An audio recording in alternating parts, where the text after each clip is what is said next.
6 weeks, 5 murders, 1 killer. You can imagine my reaction and that of the force. You know, good grief, what's going on here? What's happening? An entire town terrorised. Going out there like thinking, oh, is it my turn tonight? Am I not going to come home tonight? And a police force under media siege. I will need you at some point to go. We had the world's media camped out on the front lawn. I'd certainly not experienced that kind of pressure before. Tonight, the inside story of the hunt for the Suffolk strangler, the serial killer who devastated 5 families. I wish we still had the death penalty, as this is what he truly deserves. And tore his own family apart. The thing is, the whole thing can never be put right.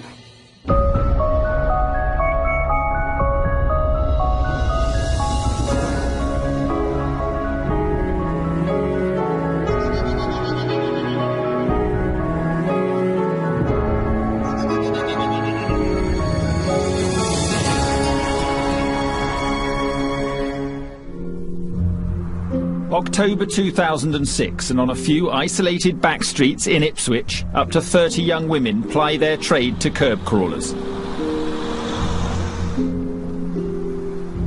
One of these was 19-year-old Tanya Nicol. She had been working the streets for more than a year, and on the night of October the 30th, she left home around 11 to begin touting for business. But on this night, Tanya failed to return home. 24 hours later, her mother, unaware of her daughter's prostitution, reported her missing. This is 19-year-old Tanya Nicol. She's been missing for over a week. Police are extremely concerned for her welfare because of her lifestyle.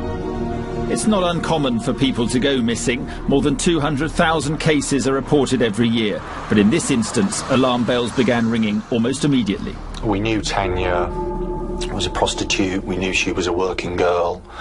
So she's already sort of regarded as high risk. She's working in a high risk industry. She's vulnerable. On her regular schedule, we would know that she was around. She would contact somebody. When she didn't, we knew that actually we were dealing with quite a serious case. Because of these fears, the police decided to make a public appeal in the hope that someone somewhere knew where Tanya was.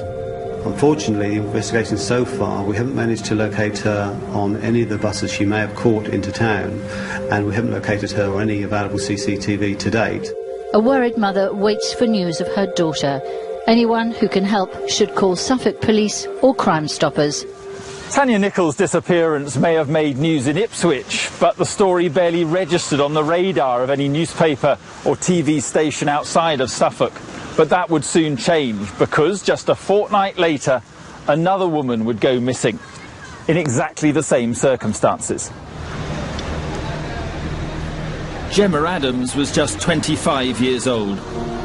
She'd been working the streets for 2 years, but after going out on the night of November the 14th, she hadn't been seen again. Well, I started to get worried because she wasn't replying to my text messages. And Gemma always replies to me, and she didn't. Like Tanya Nicol, Gemma always kept in regular phone contact with friends to tell them about her whereabouts. But now those calls had stopped. For the Suffolk police, this was an ominous sign. Soon they were stepping up their efforts to find both women. We distributed some 20,000 leaflets around the area. We set up road checks periodic times after the disappearances, and we interviewed some 400 people in respect of Tanya's disappearance and some 300 in respect of Gemma's disappearance. But the leafleting campaign produced no leads, and police became increasingly pessimistic about finding either of the women alive. Along with their appeals for sightings, they began looking for bodies. 2 weeks later, they found one. By the side of a dark and isolated brook, a passerby came across the remains of Gemma Adams. The body was found in the water just a few hundred metres down this path. Police have now sectioned off a wide area and are investigating the scene. When Gemma was found, I think we went into shock. We all thought that, OK, we had 2 women that were missing, but we were confident that we were going to find them. And that's when it sort of started to hit home that we were dealing with a murder case then. With one prostitute dead and another missing, local reporters descended on the red light district. There they found girls who were frightened to work, but still unwilling to give up. Going out there like thinking, oh, it's not my turn tonight, am I not going to come home tonight, do you know what I mean? But what choice have I got but to go out there, like you're in a dilemma, like if you don't go out there you're going to be ill, if you do go out there then you're going to be terrified. All the women had a Class A drugs habit, so the reason they were going out was to feed that habit. They weren't going out for fun, you know, or because they thought, oh well, you know, I'll pop out and do a bit of work and then I'll come back again. Actually, they needed that. They were being drawn by that addiction. Cars would go by and you'd be praying that they would pick you up to get money, but you'd be praying that they wouldn't, because you don't want them to do what they're going to do. After finding the first body, the police extended their search for Tanya, and 6 days later they found her. Like Gemma, she was discovered in Belstead Brook, and like Gemma, she'd been murdered. Discreetly shielded by a line of police officers in their vehicles, the body of a young woman is recovered from a brook in the countryside just outside Ipswich.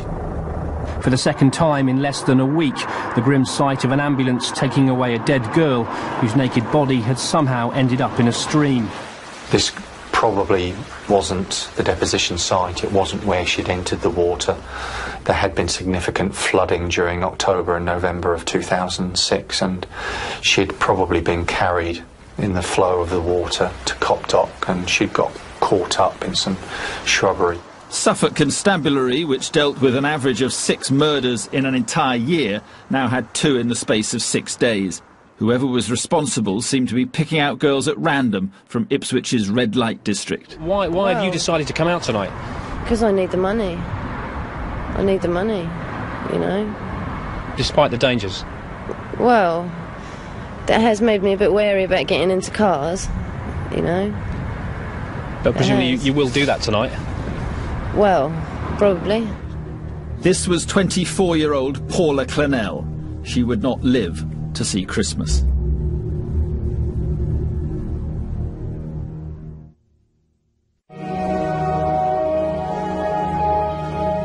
In December 2006, the sleepy county of Suffolk had become the scene of one of Britain's biggest investigations. 2 women had been found dead after going missing on the streets of Ipswich, and although their bodies were both discovered in the same river, detectives were unable to establish a definite link. The bodies of Tanya Nicholl and Gemma Adams were found in fast-flowing, very cold water. And the problem that presented from our perspective was because of the immersion in water, any trace evidence that was present was likely to have been destroyed or washed away. But if there was any doubt that the deaths were linked, it was soon to be removed. Despite a high police presence on the streets, Suffolk Constabulary were getting more reports of women disappearing. And just days after the second body was found, a third was also discovered. This time the victim was 24-year-old Annalie Alderton, and like the others, she had been working as a prostitute. Once Annalie Alderton's body had been found, then clearly we were into a different realm, and it looked at that stage very much that we'd got a serial killer on our hands. We'd clearly got very obviously linked murder investigations in a very close area around Ipswich, and all the indications at that stage was it was the work of one man or men working together in sort of a spree of killing. Because Annalie's body was found on dry land, the police felt they had a better chance of finding useful evidence. Head of crime scenes David Stagg was given overall responsibility for recovering it. As you can see, the site where the body was deposited is literally 15-20 yards away from the road, in a little bit of a clearing. This is pretty much as it was at the time with the foliage. The body itself was actually laid out in a cruciform position, which was quite disturbing for the people who actually found the body. But of course the weather at the time was absolutely appalling, and that presented a big problem for the scenes of crime officers who came here, because priority number 1 was all about scene preservation. The opportunities for DNA evidence and fibre evidence will be washed away unless we've got the tent over the body as soon as possible. As the forensic officers got to work, the investigation team came to terms with the new enormity of the case. A small force like Suffolk was ill-equipped to deal with a serial killer. There probably wasn't an hour went past where I wasn't thinking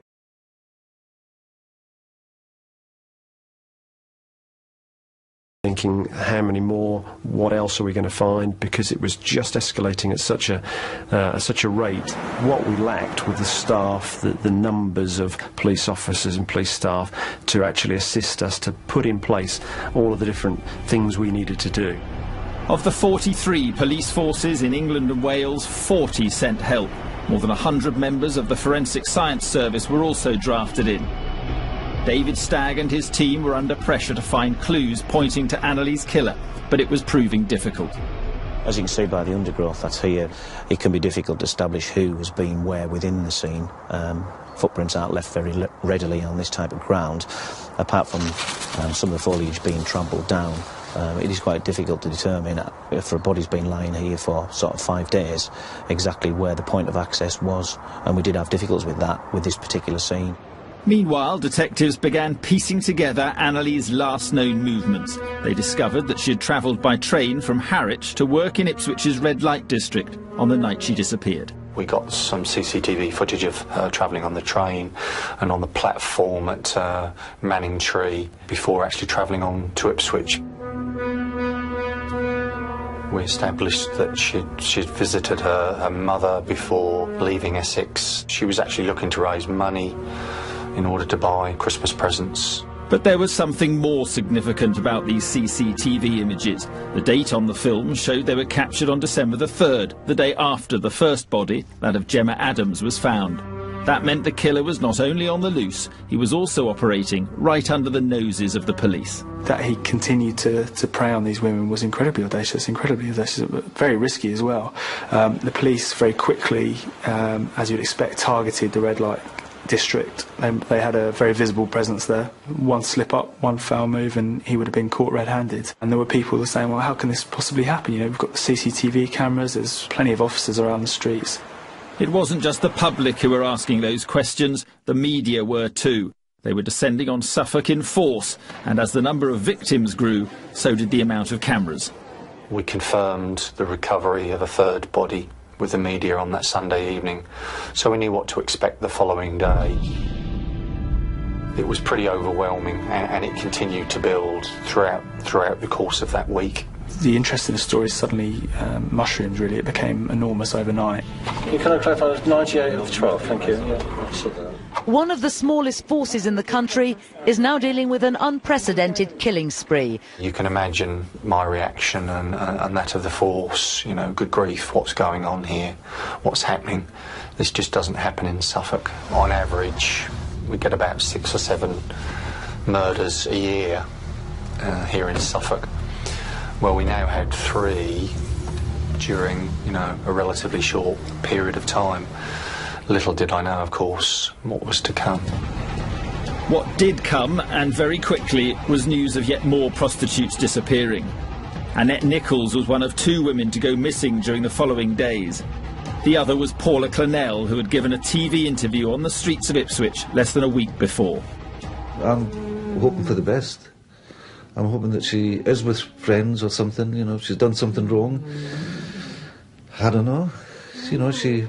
All she has to do really is just contact her mother or the confidential police line, and she'll get all the help she wants.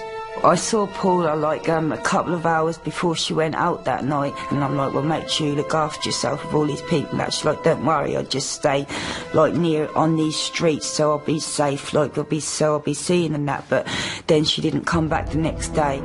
That next day, December the 12th, police were examining the wooded area where the third victim, Annalie Alderton, had been found. It was while searching for fresh clues that they stumbled across a 4th body. And obviously we had a lot of media interest down at this scene, so of course when the news was released that another body had been found, the press were actually on the scene right away, and they were actually filming as the cordons were being put up. It is literally just a few hundred yards away as the crow flies. The 4th victim was identified as Paula Clennell. I will need you at some point to go, all right? No problem at all. When Paula's body was discovered, we deployed the force helicopter to overfly the area and photographically capture the scenes. And you can see the live images, and we can see the first body, what transpired to be Paula. And it appears that Paula had just been dumped. She'd just been dumped probably about 8 or 10 metres in from the road into fairly deep undergrowth. And we looked away, I think, to speak to the inspector. Turned back and saw a body on the screen, which actually was laying in a different position. Didn't think too much of it at that time. It really sort of just was carrying on organising things. And of course reality then kicks in, and we realised that actually the air support unit have found a second body. And it was, you know, it was a horrible double take, and then a realisation that actually we've got a fifth victim there, and that was a real spine-chilling moment. Victim number 5 was identified as 29-year-old Annette Nichols. A police press conference later revealed another ghastly twist in this tale. At 3:48 p.m, a crew member on board the helicopter spotted what appeared to be a second body, a few hundred yards away from the site of the first body. As you will understand, we don't have a great deal of information. As the Chief Constable has just indicated, this is breaking news and we're giving it to you as we get it. In less than a fortnight, the police had now discovered 5 bodies. Gemma Adams, Tanya Nichol, Annalie Alderton, Paula Clennell and Annette Nichols. All prostitutes, all working the same few streets. It just took the whole community, I think it took the world by surprise. I don't think anybody expected it. 5 bodies in 10 days, in similar circumstances, you know, what was happening here. And I think that's what captivated the imagination of not just the local community, but the world. I'm not walking in the places that I'd usually walk in.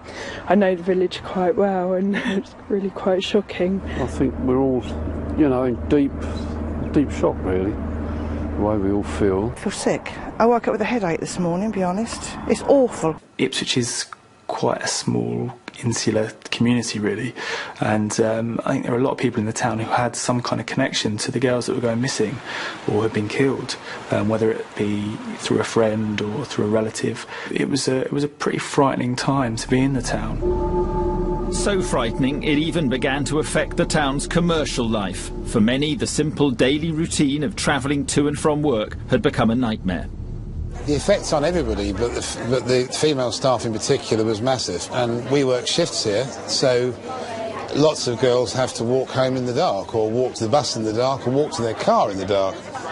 And a lot of their cars are parked not very far from where these unfortunate girls operated.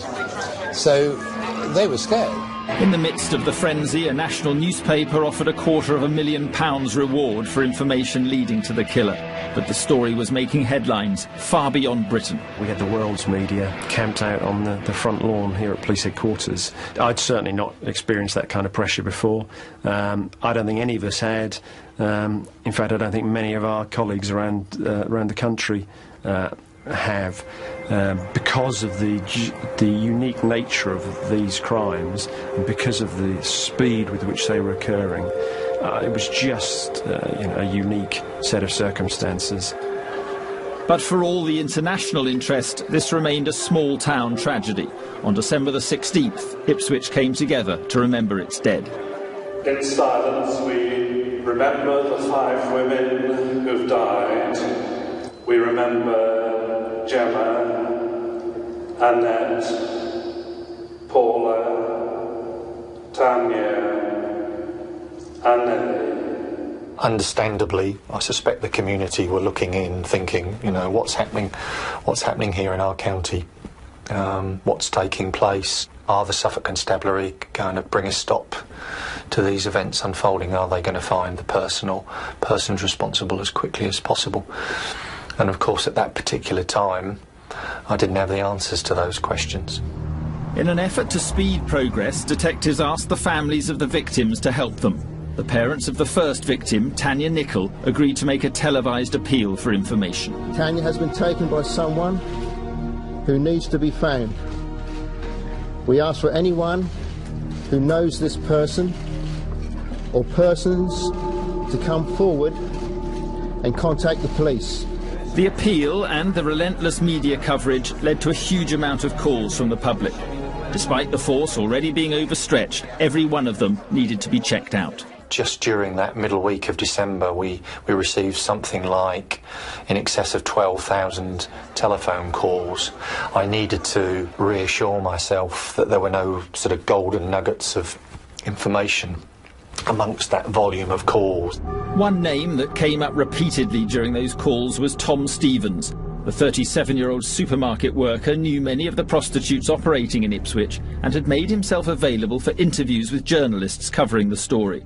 Although he denied involvement in the murders, in one interview he had hinted that he could have been the killer.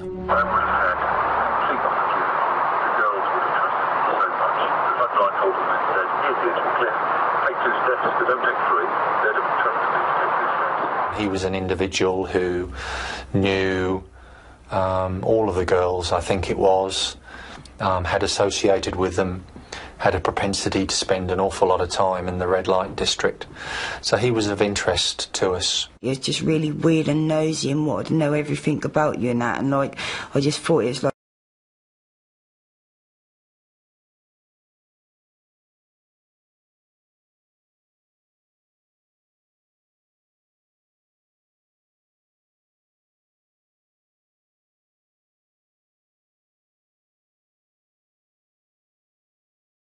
really creepy and everything, and like give like girls a lift to go and get their stuff and everything like that.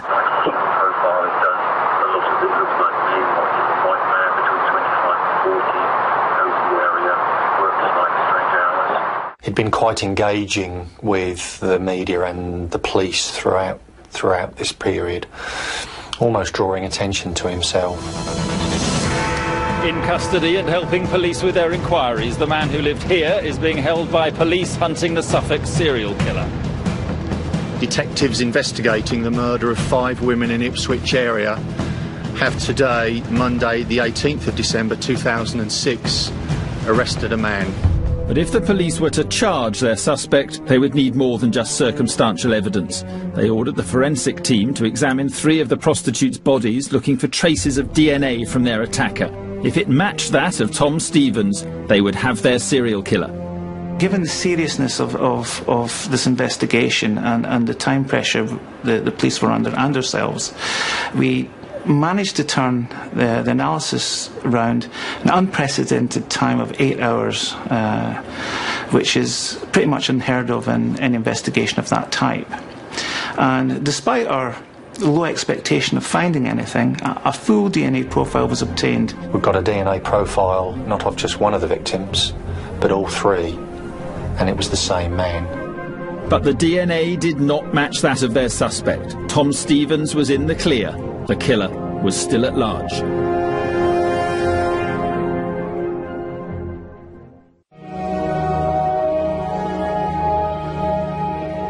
Despite the thousands of calls from the public and the help from police forces nationwide, detectives in Suffolk were still trying to catch up with the serial killer who had murdered 5 prostitutes in Ipswich. DNA recovered from the bodies of 3 of the victims didn't match that of their prime suspect, and he'd been released without charge. But those DNA tests had given detectives a full genetic profile of the attacker, and when this was fed into the national database, they found it matched that of another man, 48-year-old Steve Wright. Steve Wright had been arrested and charged with a fairly minor offence some years previously at Felixstowe. I think it was an offence of theft. And as is the case now with anybody that's charged with an offence, we take a DNA swab from them, and his DNA profile was on the national DNA database. So it seemed a moment of greed from Steve Wright's past had caught up with him, bringing to an end one of the most spectacular killing sprees of modern times. While the murders were happening, police had flooded Ipswich's red light district. They had no idea the man they were hunting lived at the very centre of it, number 79, London Road. We knew he was a regular curb crawler. He had been stopped on a couple of occasions. He had actually passed through a road check in respect of Tanya Nicol, and he answered some questions to a questionnaire that were put to him. So he was already in the system, but it would be fair to say he wasn't high on our radar.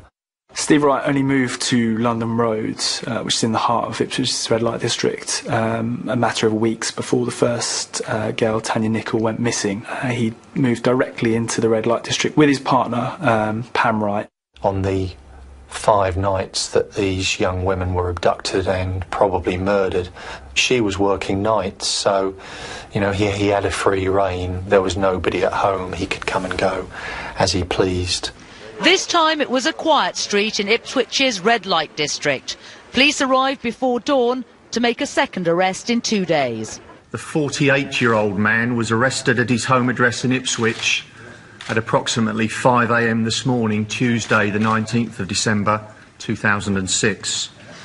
He has been arrested on suspicion of murdering all 5 women. The people of Ipswich may have greeted the news with relief, but Wright's father Conrad greeted it with incomprehension.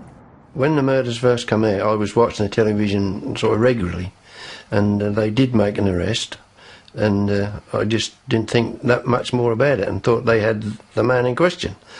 And then they decided that they had found another man, a 48-year-old man from Ipswich, where my son I knew lived, but I didn't know exactly where, and it turned out to be him. And I couldn't believe it anyway, and I still don't. Following the arrest, detectives brought Wright in for questioning. But despite the weight of the evidence against him, he was in no mood to confess. We've got the last girl to go missing with your DNA, and the one before with your DNA. Both on their naked bodies. How can that be?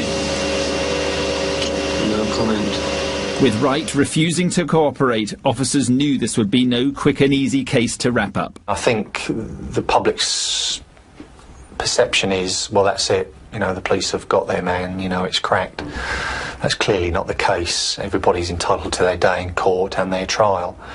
And that's when the hard work begins for us. Police couldn't rely purely on DNA because Steve Wright was known to use prostitutes, and it was quite clear that his defence would be that, yeah, my DNA was on these women because I've slept with them, I paid for sex with them. It was therefore the police challenge to build this catalogue of evidence against him. Part of that additional evidence would concern Wright's movements on the nights the women went missing. Officers scoured 10,000 hours of CCTV in an attempt to find images of them, as well as their suspected killer. Their first positive sighting was of Annette Nichols in Ipswich 3 days before she disappeared, and captured on film, probably for the last time. We subsequently recovered a piece of footage which again was particularly poor and grainy, but we believed to be Gemma during the early hours of the 14th of November, but that didn't necessarily take us any further forward. Tanya Nicol's mother, Kerry, later confirmed this to be her daughter. The police now had film of 4 of the victims shortly before their deaths, but what they really needed was proof of Steve Wright's blue Mondeo car being in those same areas on those same nights. Once again, they called on surveillance technology. Steve Wright's vehicle, or what we believe to be Steve Wright's vehicle, was seen in various parts of the town. We were able to map all of that and also use that in conjunction with the automatic number plate reader cameras which are situated in the town. What that actually meant was it could time and date when vehicles were being used in that location, and Steve Wright's vehicle was seen very important times on 2 of the nights, if you like, that girls went missing. Taken on the night it all began, October the 30th, this is believed to be the final image of Tanya Nicol, the first victim. Around midnight, Wright's Mondeo pulls up and Tanya gets in. She was never seen again. As important as it was, and how it, in the sense that it did confirm that the police were probably onto the right man, it still wasn't enough. It wasn't going to convict him. There was still a lot more work to do. Much of that work would be carried out by the forensics team. They'd found Wright's DNA on 3 of the victims, but could they find anything incriminating on the bodies of Tanya Nicol and Gemma Adams? These first 2 victims had been dumped in a river, and examining them would be difficult. Because of the environment in which Tanya and Gemma had been deposited, we felt the best opportunity that presented itself for any evidence recovery would have been their hair. When we looked at the hair samples from each of these women, we found something in the order of 2 kilograms of silt vegetation contamination in each. So really our first task was to try and separate that contamination out from the hair samples themselves. After several weeks of recovery process, searching and finally comparison, it's one of the most significant findings that we obtained from the debris recovered from Tanya's hair was a black nylon fibre. Now these fibres are very, very typical of those that you find in the construction of carpets. And of course the first thing that came to mind was his car. With that in mind, we went to his car, obtained some samples, and we found a match between this nylon fibre in Tanya's hair with the carpet within inside his vehicle. The conclusion we drew from that was that this fibre had been transferred by a fairly forceful and sustained contact between Tanya's head and the car carpet. The DNA on the victims' bodies, the film of Wright with one of the victims on the night she disappeared, and this new forensic evidence meant the police were now confident of bringing murder charges. But waiting on remand in prison, Wright was still claiming innocence, even to his father. I had a letter from the prison to say that I'd been put on a visiting list by Steve, and I made an appointment, and I went through the arrivals, and then he declined to see me. If I come away not having seen him. I wrote him a letter, and he wrote me one back. My head seems to be all over the place at the moment, so please try and sort this out. You say you want to help, so please do that one thing for me, but I don't know what he means. Never, explained. Wright's letter hinted at an unhappy childhood, something his father disputes. Whenever I get upset, I tend to bury it deep inside, which I suppose is not a healthy thing to do, because the more I do that, the more withdrawn I become, because I have seen so much anger and violence in my childhood to last anyone a lifetime. Now, I've tried to find out what this violence and anger is, but I just don't know. I don't know what he's talking about. On the 14th of January 2008, Wright went on trial charged with murdering all 5 women. Any hopes that he'd buckle under the weight of evidence soon came to an end. Not guilty. He maintained his innocence throughout. By the time Wright took to the stand, we were several weeks into the trial. Suddenly, the tension rose, and it became incredibly interesting, of course, to hear what he actually had to say for himself. It was the first time any of us had even heard him utter a word. There are a number of coincidences in this case, are there not, Mr. Wright? Are there not? It would seem so, yes. Well, let us consider just a few of them, shall we? There were 57 different coincidences which were put to him, and to everyone he gave pretty much the same answer, which was, it would seem so, yes. Shall we start with your DNA? That is another coincidence, is it not? It would seem so, yes. Because it would seem that your full profile is on the bodies of the 3 women who were recovered from dry land. Is that a coincidence? It would seem so, yes. It seemed to me that an innocent man would have attempted to elaborate a little bit more. Giving this same answer time and time again suggested he had something to hide. The coincidences kept coming. DNA profiles of the victims found on dry land were on Wright's gloves. The blood of Paula Clennell and Annette Nichols was found on his reflective jacket. And fibres from Wright's home were connected to 4 of the 5 bodies. The fact is, there are no coincidences in this case, are there, Mr. Wright? The fact is that you murdered each of these women. No, I did not. It was a pretty nervy trial. We'd been under pretty immense pressure, and as we'd got towards the end of the trial, that pressure just increased. The weight of expectation was pretty immense, as you can imagine. But in the end, the jury adjourned for just 6 hours before delivering its verdict. Guilty, the serial sex killer and his campaign of murder. At 12:30, the gates of Ipswich Crown Court slowly opened.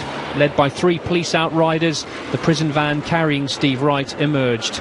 From behind the barriers came shouts of abuse. "Scum," one man screamed. An evil killer, incarcerated forever. Wright was now officially a serial killer and branded as one of the most evil men in Britain. His father, finding it almost impossible to accept, wrote to him one last time to get the truth. Myself, I don't believe and can't even imagine how any one person could have carried out 5 murders in so short a time. And quite honestly, I don't think you could even kill a rabbit. I just don't think there's enough aggression in him. If I had a rabbit in the garden, I said, can you go and wring its neck? He wouldn't be able to do it. Well, Steve, that's it from me now. If I get nothing from you, then I believe you are telling me something I'd rather not hear. In other words, if he's guilty, I was thinking, if he don't write, then he's telling me he's guilty. That was the way I wanted to put that across. He didn't write anyway. Wright's father may have found it hard to believe he was a multiple murderer, but others did not. And as more evidence about his past emerged, some were beginning to ask, had he killed even more? He went for us with a knife. He was so strong. He really was. He used to call himself the mean machine.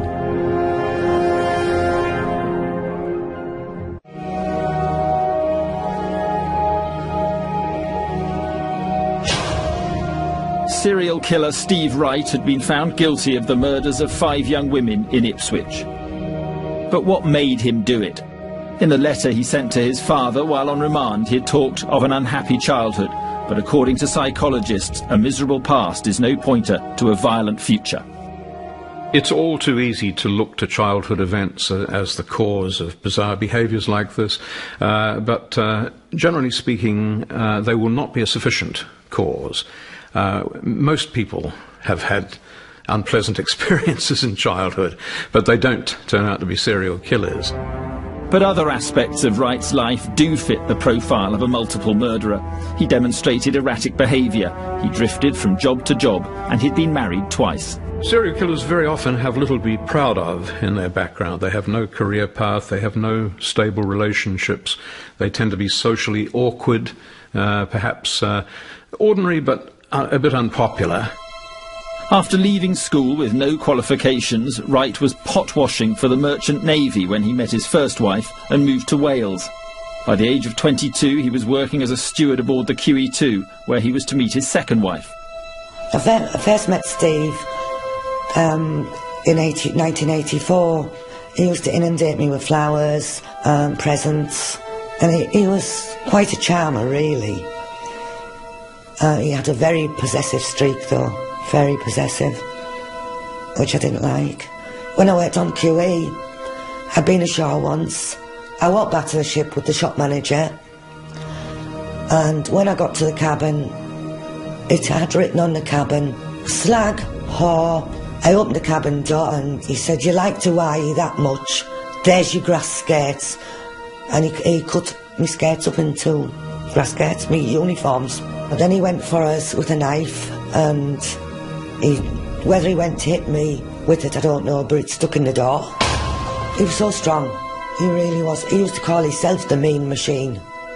Descriptions of Wright's behaviour from ex-partners and relatives suggest that he did have a tendency to rage, which would spring up quite unpredictably, and that would suggest a lack of restraint, a lack of inhibitory processes that might prevent most people from acting out dangerous sadistic fantasies.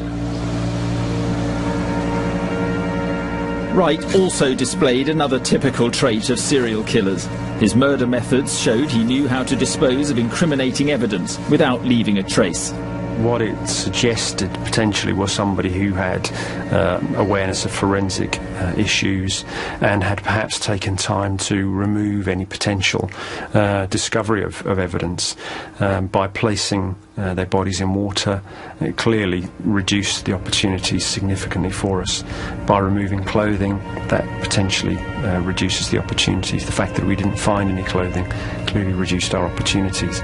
Wright sort of fits the profile of a serial killer in every respect except age. He was 48 at the time of the Ipswich killings, and that is amazingly middle-aged by the usual standards of serial killing, where usually they have begun their activities perhaps mid to late 20s or early 30s at the latest.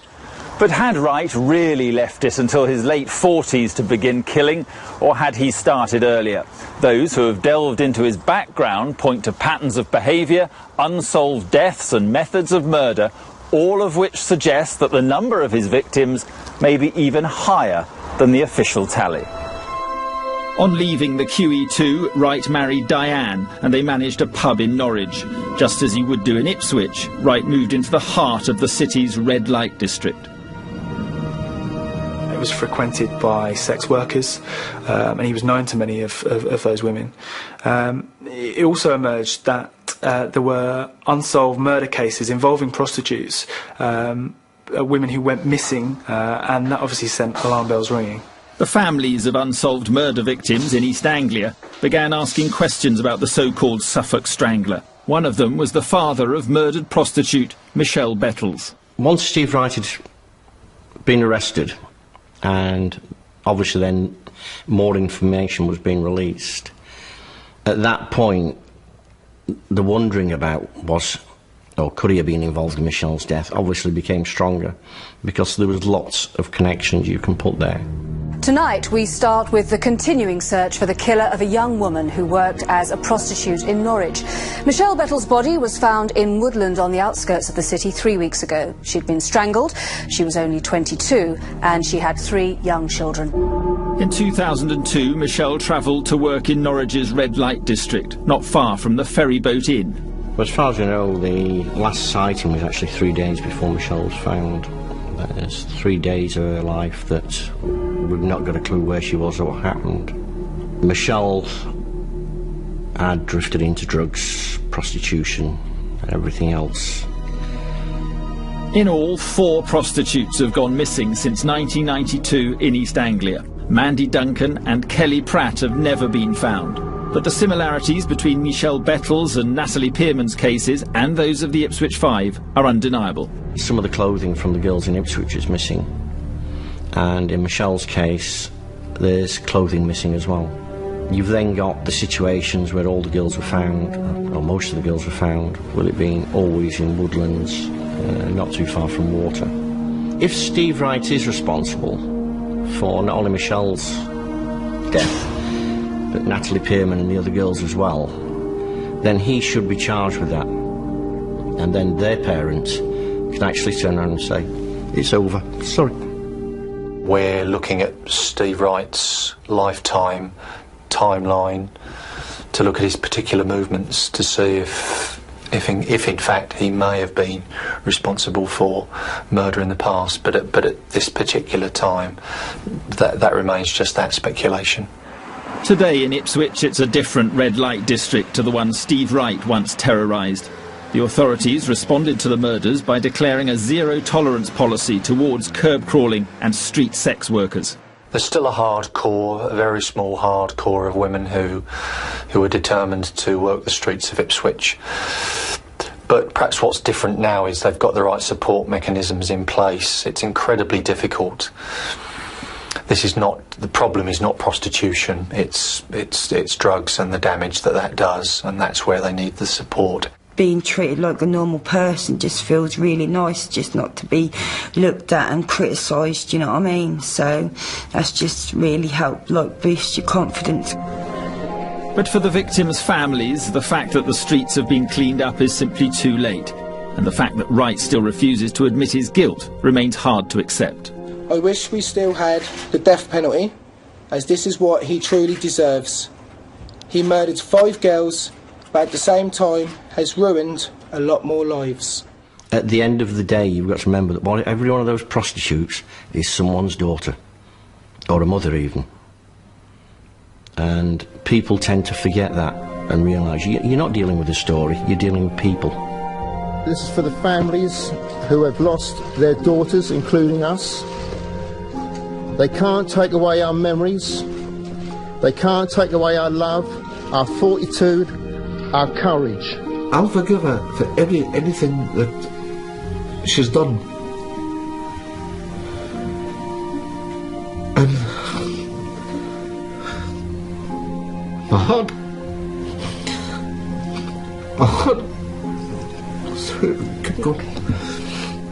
goes out to these 5 victims. But there is also another victim, the father who never knew about his son's terrible secret. While Steve Wright spends the rest of his life in jail, he must serve his own unbearable sentence. Is he innocent? I don't know. Is he guilty? Everyone's telling me he is. But I just cannot see him capable of doing it. The thing is, the whole thing can never be put right.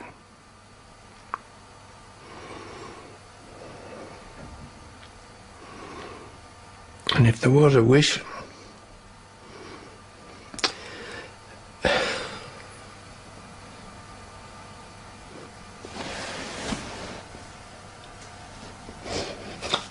see, five young girls have had their life taken, and I'm told that my son